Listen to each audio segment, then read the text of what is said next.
Some people are saying that Interstellar is messy, that it drags on, and basically that it's not that good, and I respectfully say, F those people!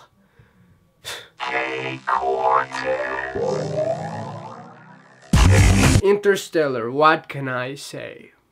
Not much, actually. Literally, I cannot say much because the less you know about it, the better experience you'll have. What you need to know is that the acting by everyone, excellent, especially Cooper's love for his daughter, you can really see it, and her hope to see her dad again. Yes, tears may have fallen off my face once or twice. Cinematography, it's a freaking movie that mostly takes place in space. It's beautiful, it's stunning. Directing, 2 words. Christopher freaking Nolan.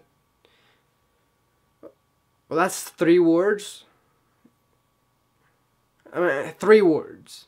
Let me make it clear, based on what I had heard before watching the movie, I was ready to give it a bad review if it was indeed a bad movie. Yes, I do love Christopher Nolan, but I'm not afraid to admit if he makes a bad movie. But I watched Interstellar in the glorious IMAX screen that he intended the movie to be watched in, and Christopher freaking Nolan. The writing, how everything unfolds by the end. I mean, some people may have an issue with the turn that the movie takes, but in true Nolan fashion, it's pretty mind-blowing. But yeah, the movie is not perfect. It has certain plot points that are kind of iffy, but there is one big problem, and no, it's not the pacing. Yes, the movie is long, but it needs that time to tell the story it wants to tell. There was a time back in my day when I actually complained about long movies for being long, but honestly, a lot of the longer movies are better because they get the time to tell a complete story. The issue was sound mixing, and yes, Hans Zimmer was amazing again with an emotional, powerful, moving soundtrack. But there were so many times when the soundtrack would overpower the voices and you couldn't understand what was being said, and I'm not that good at reading lips.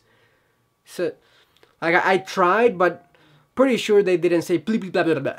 I'm pretty sure. And it didn't help that a lot of Matthew McConaughey and Michael Caine's dialogue was mumbled. And I mean, it served well for their characters, but loud music and soft mumbles, not the best combination.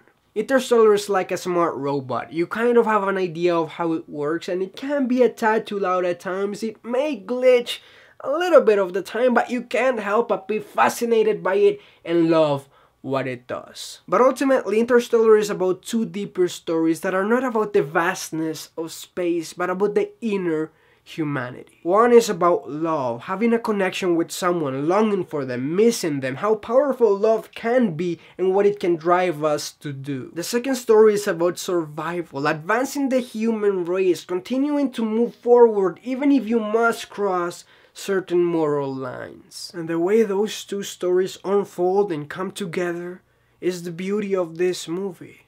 And I can't say more than that. I must shut up because actually I've said too much. Let's just say that at the beginning I was afraid to be disappointed by the movie. By the middle I really liked it, but by the end I loved it. Because Interstellar, I want to marry it and make love to it every night. Some people will find this movie too long and confusing. This one is definitely not one to turn your brain off for. But if you like to be challenged by a movie, if you like sci-fi movies and you don't mind long movies, you might just love this movie. Just remember to love and to allow yourself to be loved, because love is just the most beautiful thing, period. Like, it's just the best. See you later, crocodile.